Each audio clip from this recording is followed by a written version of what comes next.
Perang Iran kini telah berlarutan selama beberapa minggu dan semakin banyak perbincangan timbul mengenai berapa lama Amerika Syarikat boleh terus terlibat. Namun, saya rasa terdapat beberapa salah tanggapan kritikal tentang apa yang sedang berlaku di sini. Satu dari segi praktikal dan satu lagi dari segi strategik. Jadi, hari ini saya ingin memperjelaskan di mana kedudukan perkara ini.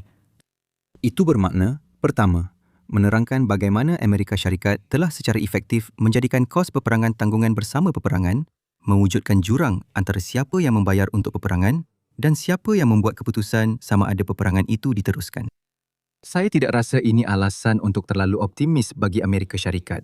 Namun, situasinya tidak sedramatik seperti digambarkan wacana awam.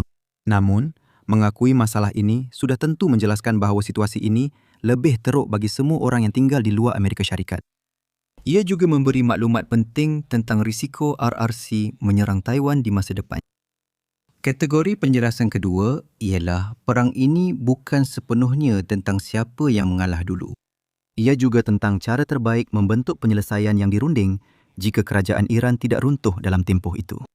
Amerika Syarikat kini mengenakan sekatan fizikal besar terhadap tindakan masa depan Iran. Tetapi izinkan saya mulakan dengan merumuskan secara ringkas masalah asas yang nampaknya dihadapi oleh Amerika Syarikat.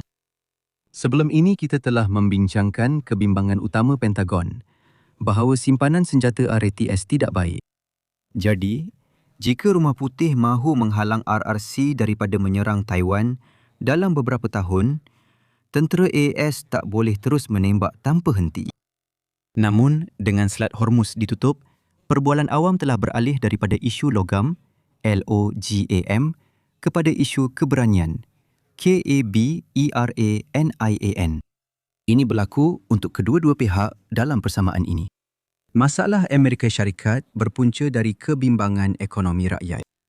Kehilangan 13 nyawa dalam lebih 2 minggu pertempuran bukan satu masalah politik, tanpa menafikan kesedihan keluarga mereka. Sebagai perbandingan, Amerika Syarikat mengalami 196 kematian semasa pencerobohan Iraq dan kira-kira 4,500 secara keseluruhan apabila kita mengambil kira tempoh pemberontakan yang jauh lebih lama. Tiada siapa dalam kalangan rakyat biasa benar-benar ambil berat tentang stok logam. Seronok hidup dalam gelembung keselamatan negara. Tapi kadang-kadang kita perlu kembali ke realiti. Dan memang bagus jika anda sedang menonton video ini, maka anda mungkin sudah faham tentang bencana ekonomi yang akan berlaku sekiranya Taiwan diceroboh. Namun, semua itu sukar difahami bagi yang bekerja sepenuh masa dan bimbang membayar bil hujung bulan. Seperti kata pepatah, ini semua tentang ekonomi. Sejauh mana boleh kawal tindakan melulu Trump? Ia krisis kemampuan hidup di Amerika. Penekanan diberikan di bahagian Amerika itu. Ini semata-mata masalah inflasi akibat kenaikan harga minyak naik kira-kira $27 setong semasa saya menulis video ini, yang bersamaan dengan kira-kira 67 sen segelin di pam minyak. Ia adalah kenaikan harga yang paling ketara dan ia akan menyebabkan rakyat Amerika menentang perang. Atau, lebih tepat lagi, ia akan menyebabkan lebih ramai rakyat Amerika menentang perang. Rakyat Amerika biasa mungkin bukan peminat bekas Ayatollah, tetapi mereka juga mungkin tidak nampak manfaat yang jelas dalam menyingkirkan beliau. Mereka memang nampak kerugian yang jelas apabila terpaksa membelanjakan lebih untuk segala-galanya. Di hujung spektrum yang bertentangan, anda ada kerajaan Iran yang sedang berjuang untuk kelangsungan hidupnya. Amerika Syarikat secara terang cuba membongkar aparatus negara Iran dan secara tersirat memujuk rakyat Iran menentang kerajaan mereka. Dalam erti kata lain, Republik Islam itu tiada pilihan selain mengambil berat secara mendalam tentang hasil peperangan ini. Situasi ini seperti di Vietnam, di mana satu pihak menang kerana lebih ambil berat tentang pertaruhannya, bukan kerana lebih berkuasa. Oleh itu, banyak perbincangan awam tertanya-tanya sama ada Amerika Syarikat boleh keluar dari peperangan ini dengan sesuatu yang hampir menyerupai kemenangan. Intuisi ini kini menangkap sesuatu penting dalam insentif tawar-menawar krisis. Saya sentiasa berhati-hati menerangkan kos peperangan sebagai kos fizikal yang bergantung kepada sejauh mana pihak terlibat mengambil berat tentang kepentingan yang dipertaruhkan. Secara matematik, kos dibina dengan kos fizikal dibahagikan dengan penilaian hadiah. Sebagai peringatan ringkas, saya adalah seorang profesor sebenar dan ahli teori permainan sebenar, tiada pengganti. Jika Amerika Syarikat kurang ambil berat hasil sebenar, pemetaan kosnya tampak terlalu tinggi. Sebaliknya, jika Iran mengutamakan kelangsungan negara melebihi segala-galanya, kos yang diinternalisasikan menjadi sangat kecil. Inilah ringkasan sebab mengapa melancarkan peperangan sangat sukar bagi negara seperti Amerika Syarikat. Pertarungan ini menunjukkan permulaan yang tidak baik. Namun, sebahagian perbincangan mengenai peperangan ini melebih-lebihkan kos untuk Rumah Putih. Pentadbiran Trump berjaya memindahkan sebahagian besar kos peperangan kepada pihak lain. Dan walaupun rakyat Amerika biasa merasai kenaikan harga yang disebutkan tadi, mereka tidak menanggung kos globalisasi yang lebih luas. Jurang antara pembayar dan pembuat keputusan ini paling ketara dalam akibat penutupan Selat Hormuz. Harga minyak akan naik 67 sen setiap galen. Jumlah itu untuk semua, bukan hanya rakyat Amerika. Amerika Syarikat menggunakan kira-kira 20% daripada pengeluaran minyak dunia, bermakna rakyat Amerika akan menanggung kira-kira 20% daripada akibat langsung penggunaan bahan api yang lebih tinggi. Saya perlu menambah perkataan langsung di situ, kerana penggunaan rakyat Amerika selain petrol sedikit lebih tinggi dan kenaikan harga petrol akan memberi kesan kepada pembelian lain. Walau bagaimanapun, rakyat Amerika bukanlah yang menanggung sebahagian besar akibat di sini. Amerika Syarikat ialah pengeksport bersih minyak. Semua syarikat berkaitan mendapat manfaat daripada harga yang lebih tinggi. Jika anda tiada kepentingan di Teluk, perang itu telah menghapuskan sekitar 20% pesaing anda. Akibatnya, saham syarikat minyak hampir paras tertinggi. Bandingkan itu dengan negara seperti China yang menggunakan 16% daripada pengeluaran minyak dunia tetapi perlu mengimport 70% daripada jumlah itu. Kesan ekonomi bersih di sana lebih besar, memberi kelebihan strategik kepada Amerika Syarikat. Ingat juga, jika Amerika Syarikat menukar strategi untuk melumpuhkan infrastruktur minyak Iran, ini tetap memberi kelebihan dalam hubungan keselamatan Amerika Syarikat-China. Bagaimana pula dengan Cuba, negara yang sedang menghadapi sekatan minyak de facto? Negara-negara sebelum ini keberatan menghantar minyak ke sana. Selepas Selat Hormuz ditutup, mereka hampir tiada insentif kerana minyak dijual pada harga lebih tinggi di seluruh dunia. Kini negara itu gelap sepenuhnya. Harga pasaran gelap untuk 1 galen petrol sekitar $35, sedangkan gaji bulanan purata mungkin $20 hingga $25. Seperti China, ini bukan kos kepada Amerika Syarikat, malah satu manfaat. Rakan serantau menanggung kos ketenteraan yang lebih tinggi kerana berada dalam jangkauan dron Iran. Sekali lagi, ini bukanlah kos yang secara langsung ditanggung oleh Rumah Putih. Ukraine bakal berdepan Kremlin yang meraih keuntungan ekonomi ketika keuangan mereka semakin ketat. Sekali lagi, ini bukanlah kos yang secara langsung ditanggung oleh Rumah Putih. Adakah ini cara baik untuk tarik peminat di arena antarabangsa? Sudah tentu tidak. Tapi, adakah itu pernah jadi keutamaan utama pentadbiran Trump? Amerika didahulukan bukan hanya slogan. Ia adalah dasar yang sebenar. Perkara utama yang perlu diambil perhatian di sini ialah jurang antara pembayar dan pembuat keputusan sedang menentukan hasil peperangan ini. Pembayar pada asasnya adalah semua orang. Hanya orang di Rumah Putih yang buat keputusan. Jadi, apabila anda memikirkan tentang kos perang untuk Amerika Syarikat, adalah penting untuk secara konsep memikirkan tentang kos perang untuk Amerika Syarikat kerana mudah untuk terperangkap dan berfikir bahawa kos perang AS meliputi sehingga ke sini disebabkan oleh semua masalah itu. Jika pentadbiran Trump hanya fokus pada isu di Amerika Syarikat, situasi tidaklah terlalu teruk, sekurang-kurangnya dalam rundingan dua hala. Jangan terus membuat kesimpulan bahawa Amerika Syarikat berada dalam kedudukan tawar-menawar yang lemah terhadap Iran hanya kerana seluruh dunia sedang berkolap. Hubungan AS dengan rakan tradisionalnya adalah cerita berbeza. Kesan negatif kepada negara lain kini mencetuskan dinamik geopolitik menarik. Semalam, Trump bincang pentingnya negara lain bantu Amerika Syarikat buka semula Selat Hormuz. Ini melangkaui isu pembersihan ranjau yang dibincang baru-baru ini, kini termasuk penyediaan pengiring kapal tangki di rantau itu. Reaksi global umumnya acuh tak acuh. Sentimen ini nampak masuk akal. Amerika Syarikat yang mencipta masalah ini. Oleh itu, adalah tanggungjawab Amerika Syarikat untuk menyelesaikan masalah ini. Kamu rosakkan, kamu kena tanggung. Negara-negara NATO khususnya sedang melihat situasi ini dan secara terang-terangan memberi respon dengan berkata, itu bukan tanggungjawab saya. Ini pertubuhan perjanjian Atlantik Utara. Tetapi krisis ketenteraan kini berlaku di Timur Tengah, yang jelas bukan di Atlantik Utara. Penetangan meluas berdepan dengan realiti bahawa negara lain turut terkesan, manakala Amerika Syarikat hanya menanggung sebahagian kecil kos.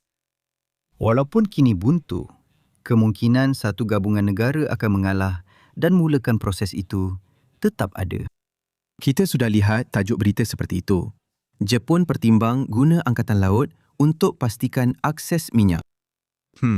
Itu memang sesuatu yang saya tak pernah dengar sebelum ini. Namun, perkara ini tidak berlaku serta-merta. Ia memiliki semua ciri masalah tindakan kolektif. Minyak melalui selat itu memberi manfaat awam kerana bekalan lebih banyak menurunkan harga. Namun, ia kurang beri insentif kepada negara untuk turut serta. Penyertaan adalah mahal, bukan sahaja untuk penempatan kapal-kapal itu, tetapi juga kerana risiko sebenar bahawa mereka akan diserang. Sementara itu, para peserta hanya menerima sebahagian kecil daripada manfaatnya. Akibatnya, kekacauan ini mungkin akan berterusan untuk jangka masa yang lama. Saya rasa wajar kita bincang ringkas masalah berkaitan, iaitu domino seterusnya yang berisiko tumbang. Ia juga boleh membawa situasi ini ke Perang Dunia Ketiga. Maksud saya ialah pencerobohan China ke atas Taiwan. Itu mungkin kebimbangan serius jika Beijing ada cukup kapal pendaratan. Tetapi nampaknya tidak. Belum lagi.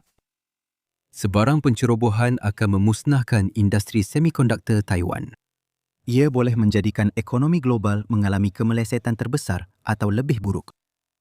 Oleh itu, jika ada seorang perancang untuk ekonomi global, dia pasti akan meletakkan perkara ini hampir di tangga teratas dalam senarai perkara yang tidak patut dilakukan. Isunya, Beijing hanya menanggung sedikit akibatnya. Dan jika Xi Jinping adalah satu-satunya yang membuat keputusan secara langsung, maka selebihnya akibat ekonomi itu mungkin tidak begitu penting dalam apa yang sebenarnya berlaku. Jurang antara pembayar dan pembuat keputusan berulang. Kita juga diberi petunjuk mengenai masalah tindakan kolektif yang menyukarkan penyelesaian. Jika PRC boleh memindahkan kos kepada orang lain, penyelesaiannya ialah semua bersatu menghalang pencerobohan. Namun, sumbangan dari mana-mana negara tidak memberi manfaat langsung besar kepada negara itu. Ini mewujudkan insentif menumpang percuma, kurang keselamatan Taiwan dan kemungkinan Beijing mencuba nasib dalam beberapa tahun lagi. Di Iran, salah faham lain tentang kos ini ialah ia dianggap pertempuran atrisi yang akan tamat dengan kemenangan mutlak satu pihak. Ini bermakna kerajaan Iran jatuh atau AS berundur. Namun, itu bukanlah bagaimana peperangan biasanya berakhir dan sukar untuk melihat bagaimana separuh daripada itu pun boleh berlaku. Secara substantif, Amerika Syarikat sebenarnya tidak mencari wilayah Iran seperti yang digambarkan dalam grafik ini. Matlamat dasar ialah mengehadkan pengaruh geopolitik Iran di rantau ini. Jelas, ia lebih mudah jika kerajaan Iran tiada, iaitu matlamat Amerika Syarikat dalam peperangan ini. Namun, jika gagal, Amerika Syarikat dan Israel tetap telah melemahkan ketenteraan Iran. Sukar membayangkan Teheran jadi pemain utama serantau selepas konflik ini, sekurang-kurangnya untuk beberapa tahun. Perbandingan dengan Vietnam tidak relevan. Bukan hanya kerana Amerika Syarikat tiada tentera di lapangan, tetapi Washington juga mempunyai matlamat dasar melebihi sempadan Iran dan kelemahan ketenteraan Iran memudahkan matlamat itu. Jumlah yang boleh Washington dapat dari Iran bergantung pada komitmen masing-masing terhadap perang itu. Dan walaupun sebahagian besar kos ditanggung oleh seluruh dunia, Rumah Putih masih perlu berdepan dengan kesan politik sebenar akibat kenaikan harga minyak. Saya boleh nampak perkara ini akan berakhir dengan salah satu daripada dua cara. Donald Trump mungkin tidak peduli apa yang akan berlaku dalam pilihan raya akan datang. Beliau akan tamat tempoh pada 2028 dan mungkin tidak kisah kejayaan jangka panjang Parti Republikan. Beliau tidak ambil kisah pilihan raya pertengahan penggal 2026 dan teruskan peperangan seperti biasa. Parti Demokrat dijangka ambil alih kuasa dan Kongres akan guna kuasa kewangan kawal Trump mulai Januari 2027. Sementara itu, Republikan di Kongres dalam kedudukan sukar. Sesiapa yang beradu di kawasan atas pagar pasti akan kalah. Tetapi mereka juga bimbang jika cuba mengawal Trump sekarang, Presiden akan memusuhi mereka, sekaligus memastikan kekalahan mereka atas sebab yang berbeza. Lebih baik bertahan dan berharap sesuatu berjalan lancar dalam peperangan. Secara visual, ini bermaksud rakyat Amerika mungkin nampak kos peperangan, tetapi Trump tidak peduli pendapat mereka. Trump melihat kos peperangan ini kerana dia tidak peduli akibatnya jika sudah tinggalkan peluang pilihan raya. Jurang antara pembayar dan pembuat keputusan berulang. Cara kedua perkara ini boleh berubah ialah Trump sebenarnya mengambil berat tentang apa yang berlaku dari sudut pilihan raya. Jadi pentadbiran perlu membuat keputusan tentang pertukaran antara terus melemahkan kuasa Iran atau menambah kos yang perlu ditanggung. Itu menjadi dua kali ganda penting jika Iran mampu melancarkan serangan ke atas tanah air Alihi Masrot. Sesuatu yang telah kita bincangkan sebelum ini sebagai satu kebimbangan keselamatan yang serius. Itu sememangnya akan menyebabkan Iran mempunyai kedudukan tawar-menawar yang lebih kuat. Dalam kedua-dua keadaan, kita fikir cara selesaikan perkara ini melalui rundingan paksaan. Walaupun Trump sanggup meneruskan perang selepas pilihan raya pertengahan, tidak bermakna beliau akan lakukannya. Sebaliknya, Iran mengambil kira bagaimana perkara itu mempengaruhi hasil perang dan kemudian merangka rundingan berdasarkan perkara tersebut. Anda mungkin nampak masalah lebih mendalam di sini. Ruang rundingan mengandaikan pemberontakan domestik telah reda. Jadi peluang perang untuk Amerika Syarikat tertutup. Saya mencadangkan mungkin ada dua jenis pentadbiran Trump, masing-masing dengan komitmen berbeza terhadap perang. Jika Iran tidak jelas tentang tahap komitmen yang sebenar, maka anda mempunyai geseran rundingan maklumat sulit klasik dan ini menjadi tiket untuk perang berterusan sehingga perkara itu diselesaikan. Pendek kata, ia adalah kekacauan. Saya rasa saya sudah cukup memburukan kekeliruan perang hari ini. Mungkin pertimbangkan untuk menonton video lain mengenai konflik di Timur Tengah yang mungkin juga memberikan sedikit penjelasan sebagai gantinya. Walaupun begitu, jika anda menikmati video hari ini, sila tekan suka, kongsi dan langgan. Dan kita jumpa lagi. Jaga diri.